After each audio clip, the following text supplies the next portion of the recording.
You released video of that first boat strike on September 2nd, but not the second video. Will you release video of that strike so that the American people can see for themselves? I don't know what they have, but whatever they have, we'd certainly release. No problem. Mr. President, you said you would have no problem with releasing the full video of that strike on September 2nd off the coast of Venezuela. Secretary Hegseth now says...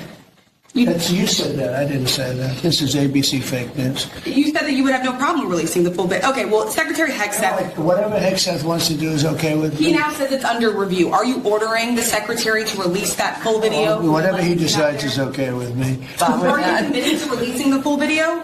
Didn't I just tell you that? You said that it was up to Secretary Hegseth. You're the most obnoxious reporter in the whole place.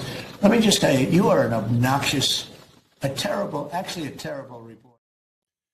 You know, I gotta say, on one hand, I think the mass media cannot be insulted enough and treated with as much contempt as humanly possible.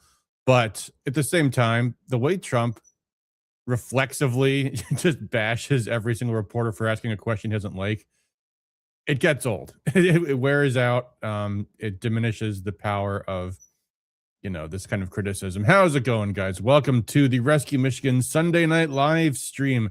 If you didn't see it, we had an absolutely great show in the middle of this past week with Matt Wilk and State Representative Jamie Thompson talking about the Title IX complaint that has now been filed with Trump's Department of Education against 2 school districts in Michigan. And it was a fantastic program. I encourage everybody to check that out if you haven't already seen it. I know some people, don't tune into the show religiously, so you probably didn't see that one, but that was a really great program. But this week, we are back to, unfortunately, that usual sad topic of watching the Trump administration make a lot of mistakes that they really shouldn't be making, and a lot of bad things, storm clouds forming on the horizon. We'll be talking about some of that tonight. So with that in mind, I guess that's the big thing this week is, and actually not even just one story, but the big thing, I guess, was Trump escalating the attack on Venezuela, and now seizing an oil tanker and just blatantly saying to the news cameras, yeah, we're going to just keep the oil. So, and that's not the only thing that's been going on in the world of piracy. There does seem to be this kind of escalating, I wouldn't say global trend necessarily, but certainly a trend in the West, in the United States and Europe, of when you don't like what the law says, just steal things. And so we'll look at some of that because that's been happening now in Europe too.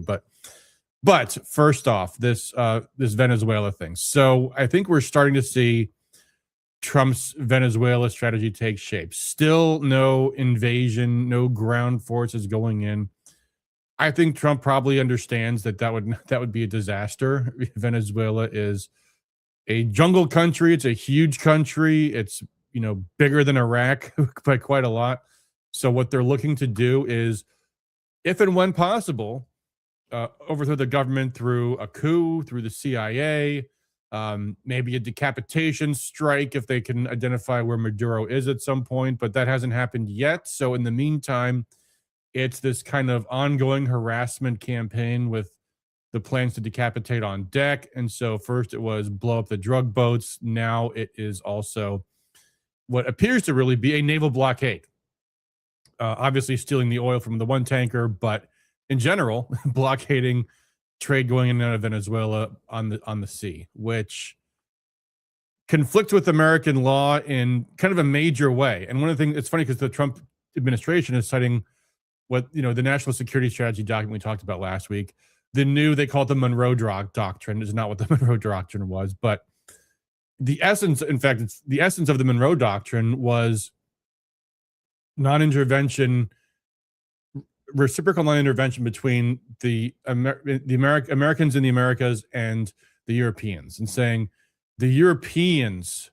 I mean, this is a big thing that we objected to when the British were trying to impose a naval blockade on trade between the United States and France. Was that a naval blockade blocking trade is in itself an act of war.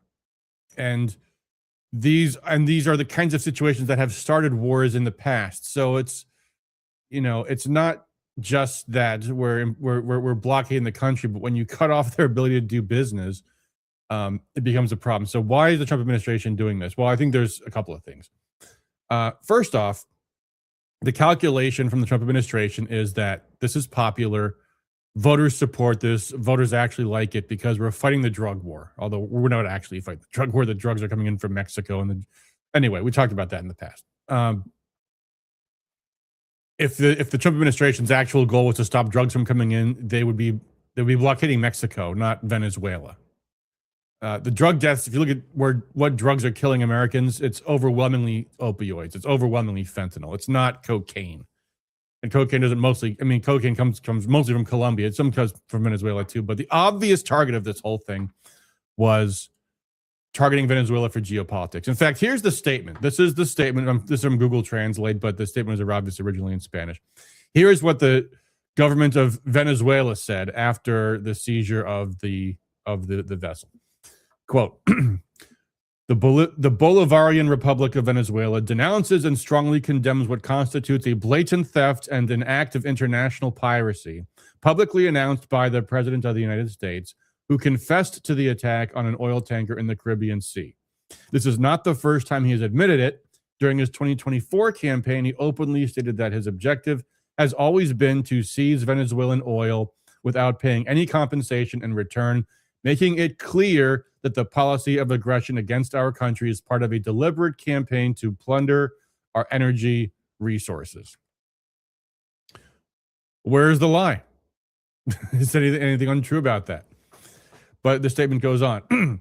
This new criminal act adds to the theft of Citgo, an important asset of the strategic patrimony of all Venezuelans. That's like a Google Translate thing. I don't know if patrimony is the right word, but they're saying, I didn't know this, by the way. I didn't realize we stole Citgo gasoline too. But that Citgo was an asset of the people of Venezuela. Anyway, continuing to read now. Seized through fraudulent judicial mechanisms and outside the bounds of any legal norm. Humanity is awakening and fighting against the imperial abuses of the North, as demonstrated by numerous and well-attended protest demonstrations in various U.S. states and European cities. I'm not so sure about that, but it's beside the point. The Venezuelan people also gave a resounding demonstration in the streets of Venezuela, I'm sure they did, to defend the peace of our country. In other words, to say that our people, that's obviously, that sounds like a throwaway line, but it's important because they're establishing that you're not just going to overthrow our government and steal our country, which is what obviously the Trump administration wants to do. Anyway, continuing to read the statement. In these circumstances, the true reasons for the prolonged aggression against Venezuela have finally been revealed. It is not migration. It is not drug trafficking. It is not democracy. It is not human rights. It has always been about our natural wealth, our oil, our energy, the resources that belong exclusively to the Venezuelan people. Absolutely right. You have to be delusional at this point to think this is still about drugs. I mean, at this point, we're seizing an oil tanker. What does that have to do with drugs? And if you ask what the administration's answer is, well, because the Venezuelan regime is a drug smuggling regime, therefore we reserve the right to do anything. I'm going to get to the legal analysis of that in a minute, but let's finish off reading this statement here. We also denounce that this act of piracy seeks to distract attention and cover up the resounding failure of the political show staged today in Oslo. They're talking about the Nobel Peace Prize award going to Maria Machado, the CIA State Department plant who wants to be the new dictator of Venezuela, where the manipulations and lack of results of those who've attempted for years without any success a regime change operation through violence and an open complicity with Western governments were once again exposed. Yeah, I got to say, I didn't think the Nobel Peace Prize could be discredited even more than by giving it to Barack Obama for having done nothing. But this is actually worse, like giving it to a woman who is literally advocating for the U.S. military to overthrow her government and kill her people. Pretty bad. Okay, we're almost through this. Venezuela calls on all the Venezuelan people to remain steadfast in defense of the homeland and urges the international community to reject this vandalistic, illegal, and unprecedented aggression that they seek to normalize as a tool of pressure and plunder. The Bolivarian government reaffirms it will appeal to all existing international bodies to denounce this grave international crime and will defend with absolute determination its sovereignty, its natural resources, and its national dignity. Venezuela will not allow any foreign power to deprive the Venezuelan people of what belongs to them by historical and constitutional right. Now, imagine for a minute that you're not an American, you're a Venezuelan. Isn't this statement that we, the people of Venezuela, have the right to our oil and our self-determination, like a natural, fundamental, God-given human right? Isn't what the Trump administration doing naked? I mean, it is as exactly as they just said. It is a naked act of piracy. And I don't think this is going to go well for the United States, folks. I really don't. So a couple things you got to keep in mind, because I know what the administration's calculation is. Number one, this is popular with the American people, which the problem with that is this. Wars are always most popular right at their outset. You know, what are we going to do exactly? You know, the best case that we imagine is we're going to calculate some surgical strike and destroy the Maduro regime and send in this bunch of State Department officials and install Maria Machado as the new dictator of Venezuela, who will be our puppet. And nothing bad will ever come of that after that, right? Except that one thing about Venezuela is they are as armed as we are. Like, the entire population of Venezuela has guns. And Maduro is actually kind of popular, as you would expect in every country. When you attack them, they become unified against the invader. And it's not like, well, actually it's like Iraq. We said we're going to be greeted with open arms and they're going to welcome us as bringing democracy to their country. Yeah, right. It's going to be a bloodbath. And maybe it won't be American blood. Maybe it'll be entirely Venezuelan blood. But is this going to be something that's going to be popular? Is this going to actually cause any change in drug consumption in the United States? I highly doubt it. But the other thing too, besides this, the other problem with this calculation is that the neocons always underestimate the negative consequences. They never even consider them. Oh, it'll be great. But this is not going to fix anything in the long term. And this might be far-fetched to some people, but global opinion does actually matter. And the destruction of the international rule of law does matter. And again, we were the ones that said that you can't just confiscate boats from foreign countries, that is itself an act of war. It's an act of piracy. And it's something that we, the United States, was, very strongly concerned about. But also, there's another thing that's been going on at the same time. I'm going to come back to Venezuela later, but put that on the shelf for a second. And what is the other big thing that's been going on in the world is, of course, the Ukraine crisis trundles ever on.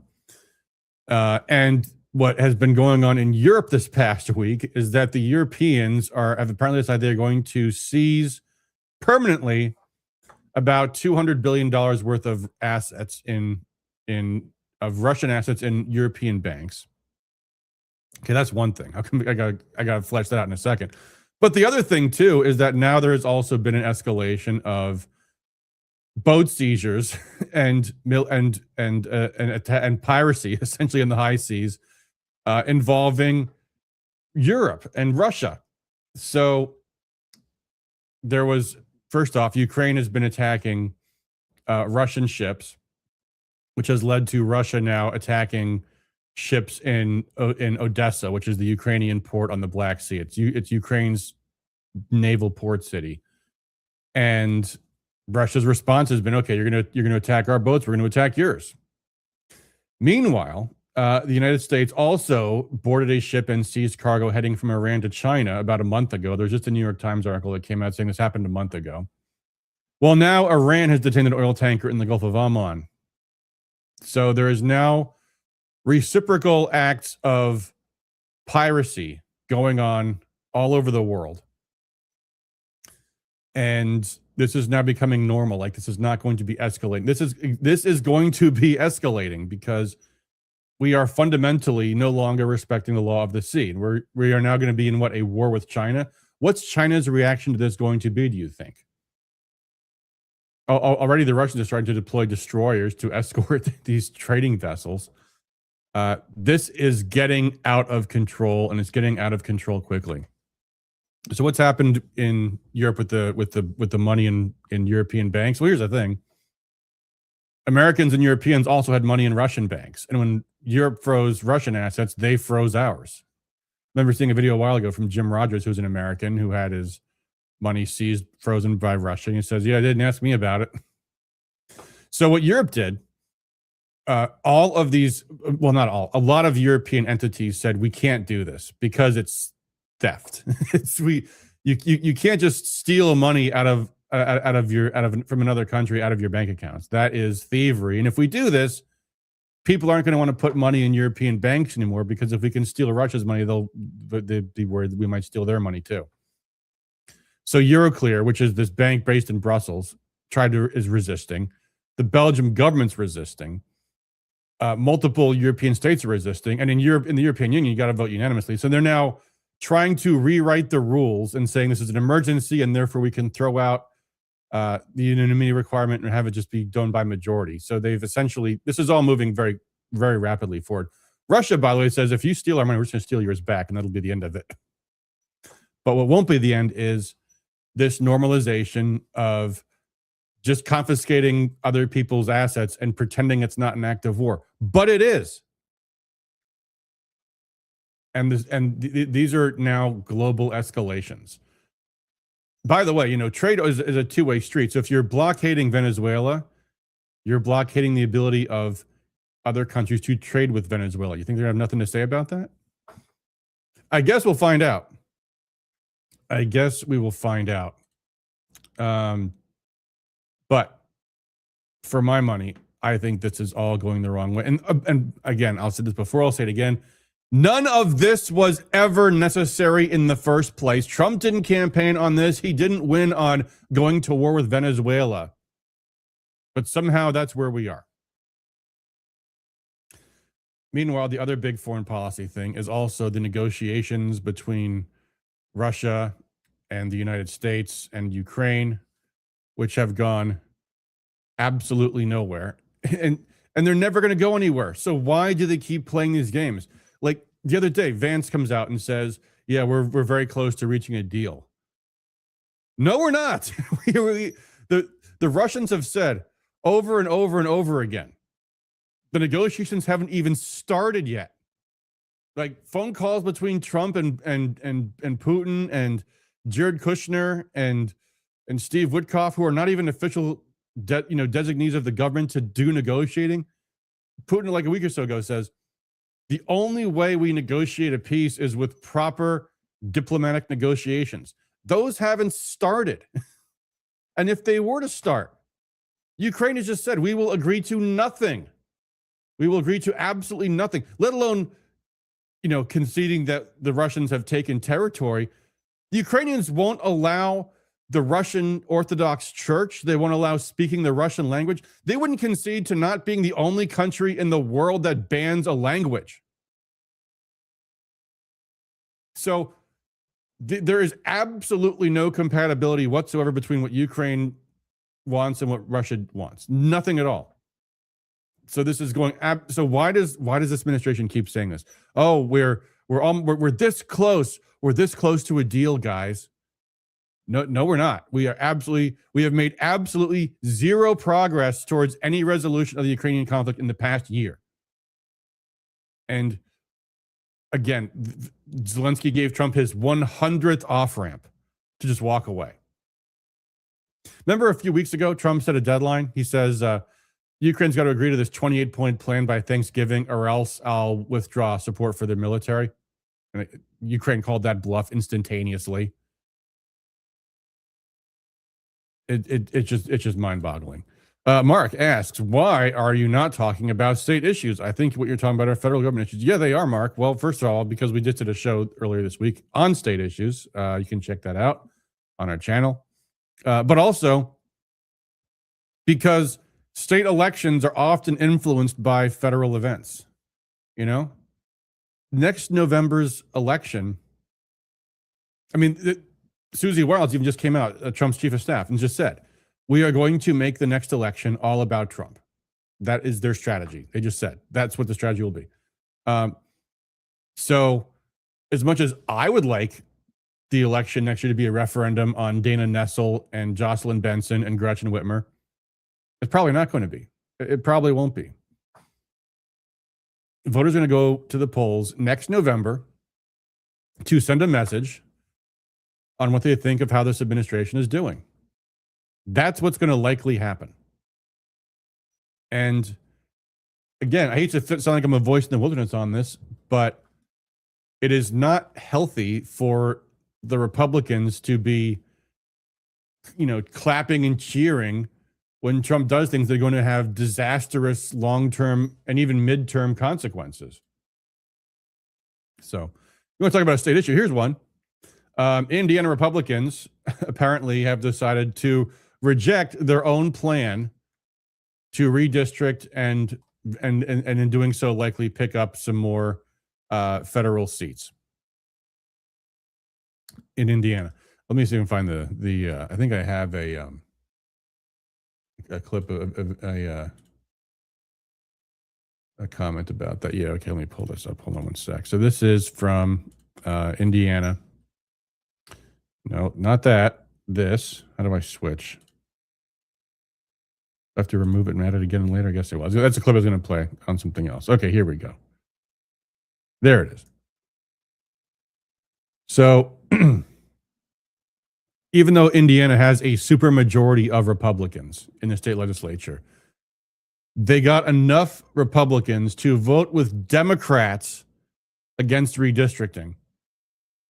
Meanwhile, in California, the Democrats there, what they did, despite claiming that they don't support partisan gerrymandering, they instantaneously decided the independent redistricting commission was too independent, so they threw it away and just said, we're going to just gerrymander and give Democrats total representation in California, which the courts should overturn, but we'll see if they do. They probably won't. But here's one story about this. Indiana State Senator Jean Leising, who voted for Trump 3 times, says, you wouldn't change minds by being mean, and the efforts were mean-spirited from the get-go. This is talking about the Trump administration trying to pressure Indiana to redistrict. If you were wanting to change the vote, you'd probably try to explain why I should be doing this in a positive way.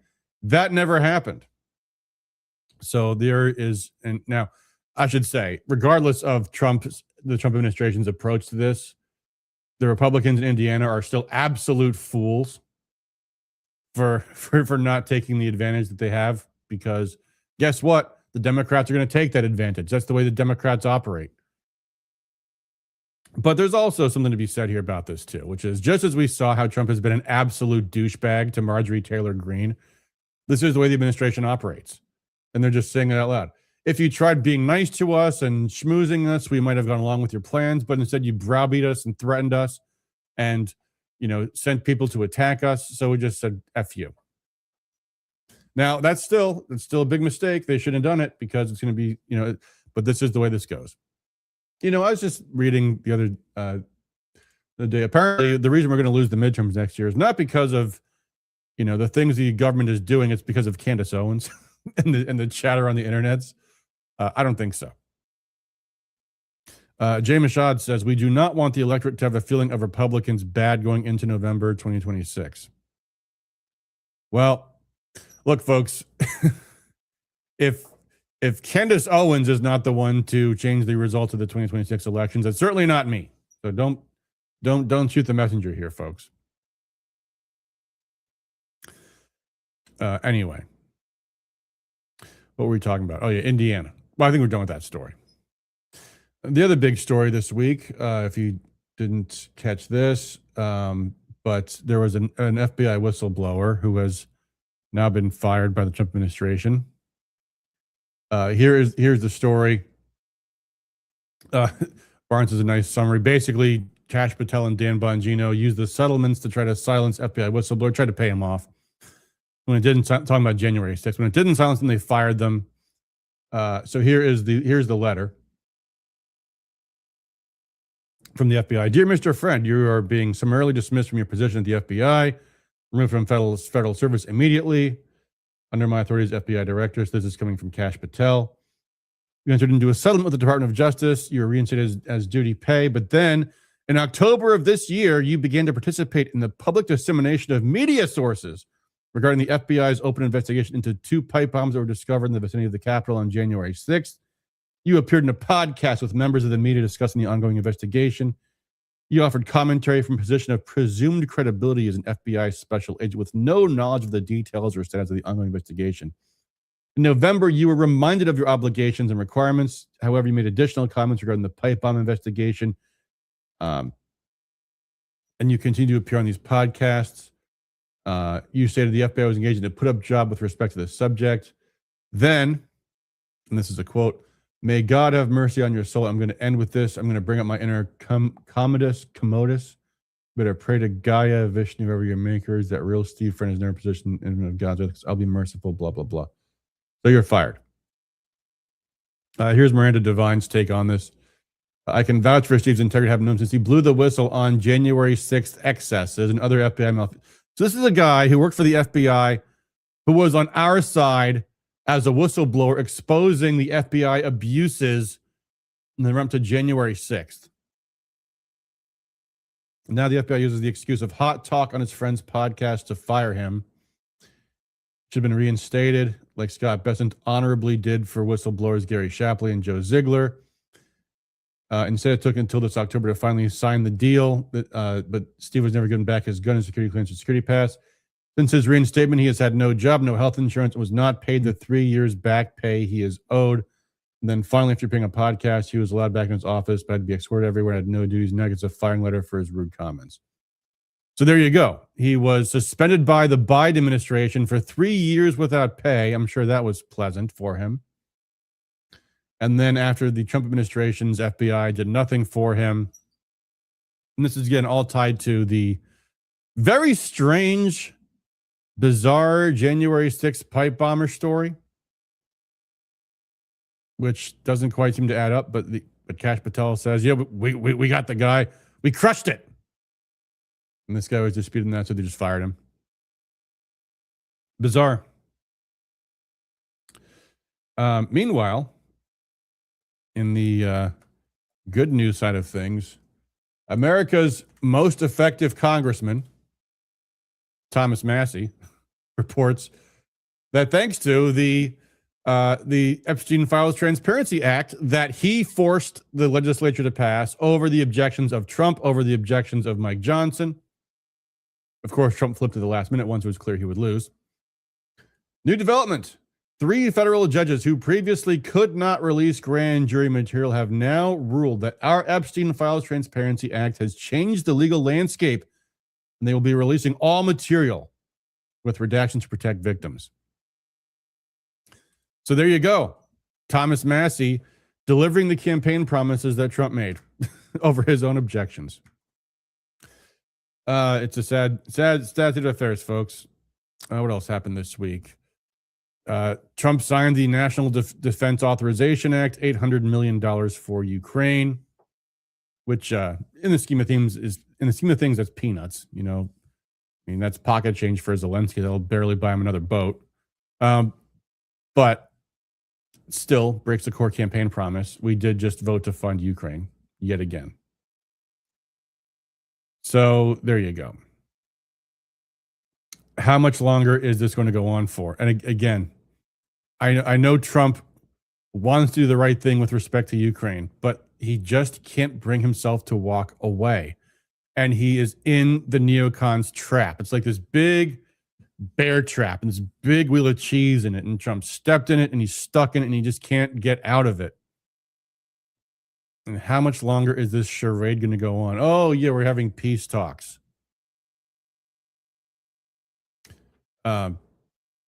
Russia is now moving faster and faster through Ukraine. They just took another major fortified city this week, Seversk, which they've been fighting over for years. Is actually one of the biggest Ukrainian victories is holding that city, but now it's gone.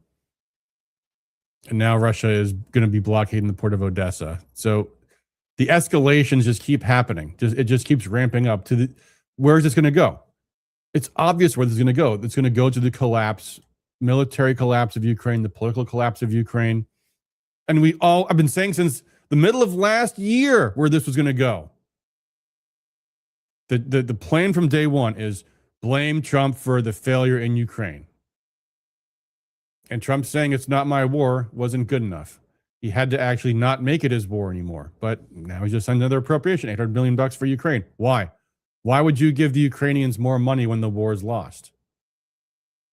Because when the war is finally lost, you're going to come back and say you voted to fund it. You signed the deal to fund it. You kept it going a lot longer than it had to. But for it, Jay says, my comment was about Michigan Republican candidates suffering due to... Yeah, exactly right. Yeah. Yep. Barry says, I see a larger battleground of faith between Muslims and Christians. Barry, we're going to have a show about this, and I did not mean to blow you off about that. So I'll call you later, maybe tomorrow, and we'll get that scheduled, because I know we want to talk about that. Also, by the way, tomorrow, I believe I'm going to do a stream with Amber Harris. Remember Amber? She has been a frequent guest of the show on many episodes over the years.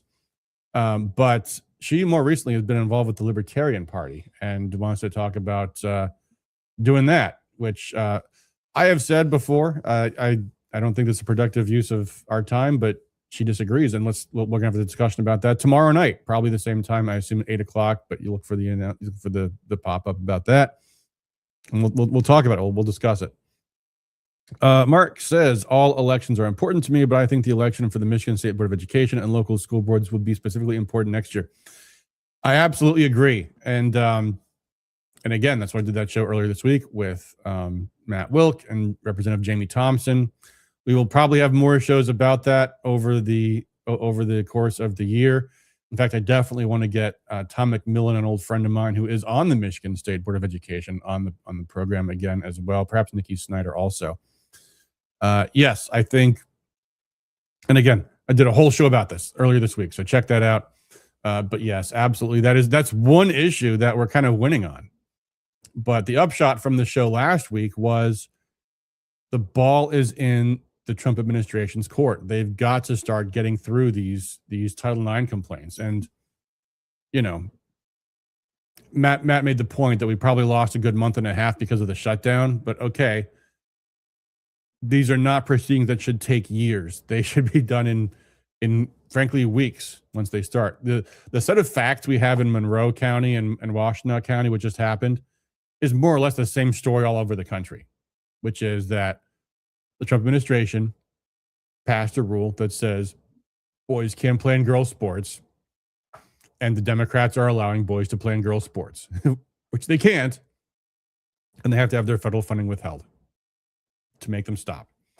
So we'll see how that goes. We'll see what happens. Because, that will be a political fight too. What happens when the feds shut down funding for, say, Ann Arbor High School, Monroe High School, until they comply?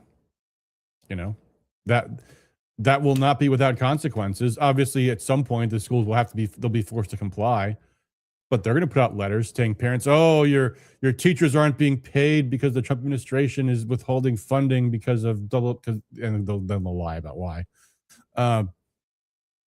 But anyway, these are all the battles to come that are coming up this year, and frankly, even later.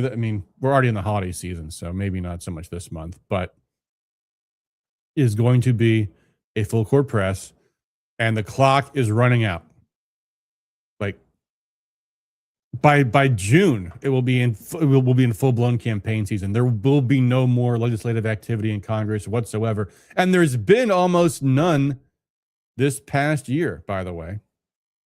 And again, why has that been? Well, as I've said over and over and over and over again, the Republicans should have killed the filibuster. And Trump made a few posts about this. He eventually came around and just recently. We should have done this on day one. You guys see this story? There's a story that came out. There's like a hot mic moment with Trump where he was complaining about how he can't get appointees through because of the blue slip policy and because of the filibuster. For those who don't know, the blue slip policy, which is another insane thing, is that if you nominate someone to be a federal judge, and if either of the home state senators, U.S. senators, say, I don't want to support that person, they'll withdraw the nomination. So I think it was 2019, it was during Trump's first term, Trump appointed Tom Leonard to be a federal judge. And what happened? Our Democrat U.S. senators said no. And Trump goes, okay. well, not really Trump, though, the U.S. Senate, basically, because this has been the long-standing policy of the U.S. Senate. There is no constitutional authority for this. There is no law for this. There's just Senate tradition and procedure is that the Democrats, is that either of the two home state U.S. senators can block any federal judicial appointment. And again, we know how this always goes. Republicans rubber stamp Democrat appointees all the time. Lindsey Graham voted to confirm Ketanji Brown Jackson, etc. Democrats block all of Trump's nominees all the time. So why is this policy still in place? Because Trump, instead of using his bully pulpit to attack Democrats, to attack these rogue senators, is instead going after his friends. Why? And again this week, over and over and over and over again, Trump is attacking Marjorie Taylor Greene. Why? She's already announced she's resigning. She'll be gone soon. But Trump isn't using his bully pulpit to take the MAGA movement across the country. All of Trump's supporters should be attacking any Republicans resisting ending the filibuster. Because the filibuster is dead the minute Democrats have the ability to abuse that. So it's dead anyway. But in the meantime, Republicans will allow the Democrats to control the agenda. And because of that, they've gotten nothing done this whole year. They've passed nothing. They passed the budget. The clean budget was, by and large, the Pelosi budget. All the MAGA stuff got cut from the budget because they got to get the Democrats on board to pass it for no smart reason. So that's what they passed. They passed the budget and the NDAA. Whoop-de-doo. Aaron says, that's crazy. Tom Leonard's pretty middle of the road. I would say, Aaron, I think Tom Leonard's great. I think he's actually one of the most, he was by far the most conservative speaker the House of Representatives had. Now, with respect to his campaign for governor, I don't know that he would be the best candidate because, he's got to be able to compete. But would he be the best governor? For my money, yes, absolutely. He was a fantastic House Speaker. He was very conservative. He's exactly the kind of person you would want to have. Yeah, he's not polarizing. Yes, exactly.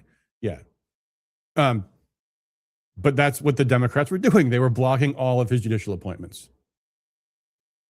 And for that reason, we have nobody for that.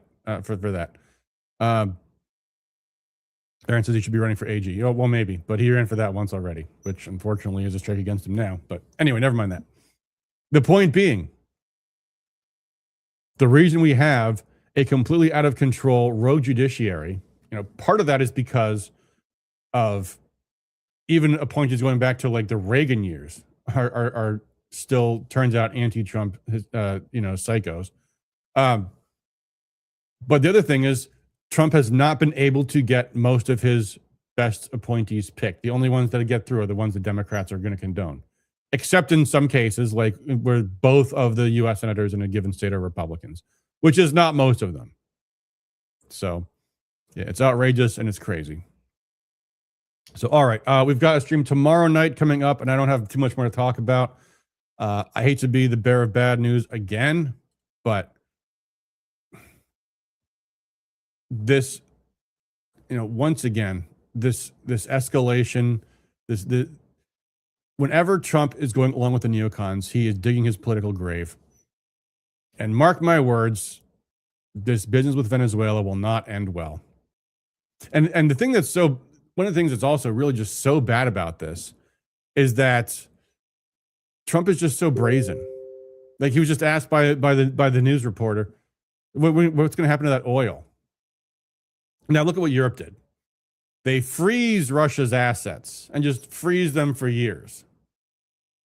And some say they've actually been dipping into them a little bit, maybe. But, they don't come just out and say, we're going to just take Russia's money, because they know that's illegal. That's what this whole fight's been about in the European banks, is if we actually just take their money, that's going to have really serious negative consequences for us, because now we're stealing our customers' money. We just can't do that. So they're trying all these maneuvers. We're stealing, but not really stealing it. We're appropriating the interest, and it's a reparations loan. All these ridiculous mechanisms they're coming up with to avoid saying the actual fact, which is we're just stealing their money. But what does Trump do? Yeah, I think we're going to keep the oil. I think we're going to keep a lot more of that oil. Yeah, we're just blowing up boats from orbit. We're going to do a lot more of that. In fact, we're going to start doing that on land too. We're going to start just bombing targets on land. We're just say they're drugs. Which, by the way, maybe they actually are. But even still, you can't just murder people for that. It's just an extrajudicial killing. And, someday this might come to some sort of court, and they're going to look at the evidence, and they're going to say, look, Pete Hegseth comes out, he called in the entire military and says, this is all about kill, kill, kill, maximum lethality, leave no survivors. And then Trump comes out, say at the same event, and says, if you don't like that, get out of here. And they bring in SEAL Team 6 to carry out these attacks. Here's, by the way, I want to bring that. This is Scott Ritter talking about why it was SEAL Team 6 and why it was JSOC, Joint Special Operations Command, that was involved in this, and not just the Coast Guard. There's a reason. To ask yourself, why is SEAL Team 6 involved? This is why, because Hold on, this thing is giving me some problems here. Okay, here we go. Here's the clip. You have to ask yourself, why is SEAL Team 6 involved? This is why, because the intelligence that's being used for these boats is closely compartmented, and the only people who are allowed to know about the existence of Black Squadron and any intelligence they collect is SEAL Team 6, dev group out of Dam Neck. And so that's why SEAL Team 6 is involved. They're the ones who are launching the drones. They have an ISR capability. They launch these drones, and these drones have a laser designation. The drones know where to go because they have trackers on the boats, and they're designating that. But they're the kill chain. And then the kill chain, the intelligence involved in that has to go up to somebody who is cleared for this intelligence. And that's where the commander of JSOC comes in, Bradley. So Bradley is the one that's involved, because otherwise there's no reason for the commander of JSOC to be involved in this. And there's no reason for SEAL Team 6 to be involved in this. This is a Coast Guard operation. But because the president of the United States, why are these killers involved? Because the president has given orders to kill them all. Look, President Trump was in Quantico when Hegseth gave that ridiculous speech, and that speech was, forget about the rules of rules of engagement. We are a lethal, maximum lethality. We're here to kill, kill, kill, and he's done this repeatedly. And Trump came in afterwards and basically said, if you don't agree with this, get out of here, leave.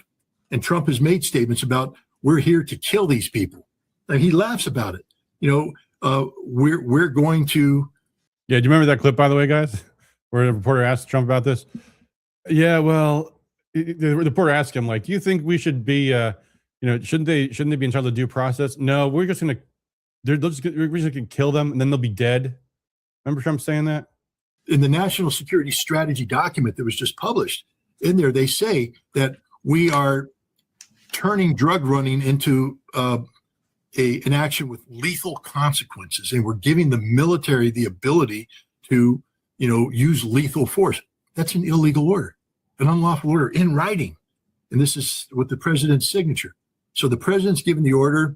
Nobody's saying no. Somebody resigned, but Bradley said yes. And people say, "Well, what about Bradley?" I just want to remind people that Bradley. All right, well, end the clip there because he's going to go on to talk about SEAL Team 6. You can watch the whole clip. Obviously, that's on Judge Napolitano's podcast.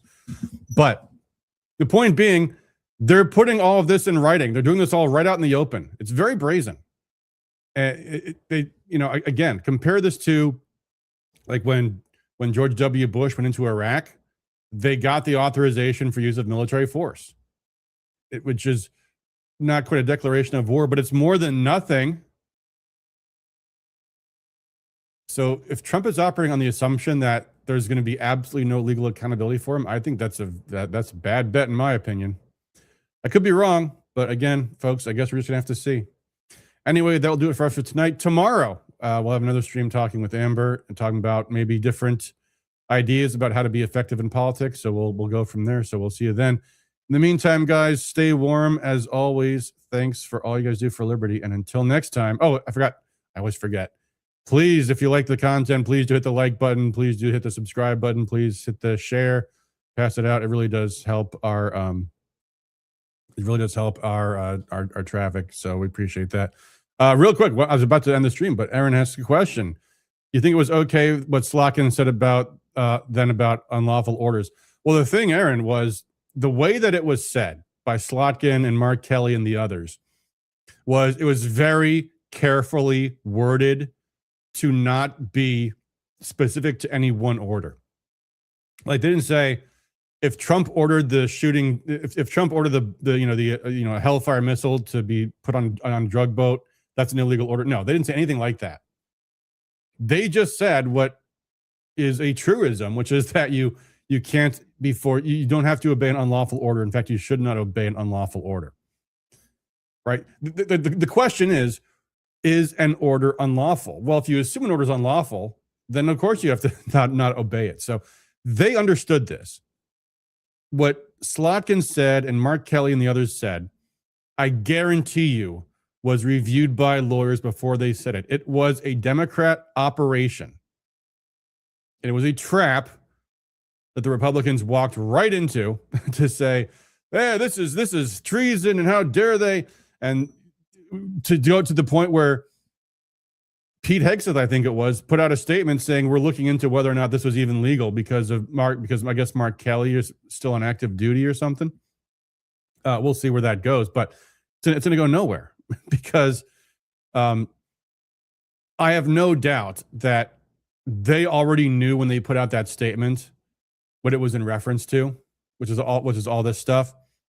So but the way it was said was that even if everything that the military has done in Venezuela or in the Caribbean was lawful, it still wouldn't make what they had said unlawful.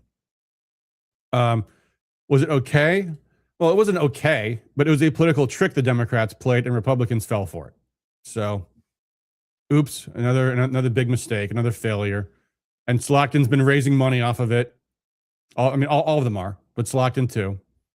So, gave her a big boost. It's sad. It's sad that the Republicans are even dumber than Slotkin, but we got outplayed. And it's very, very unfortunate. So that's the way it goes. All right, guys, that will do it for us for tonight. Tune in tomorrow, 8:00. I think it's going to be, but we'll see. Barry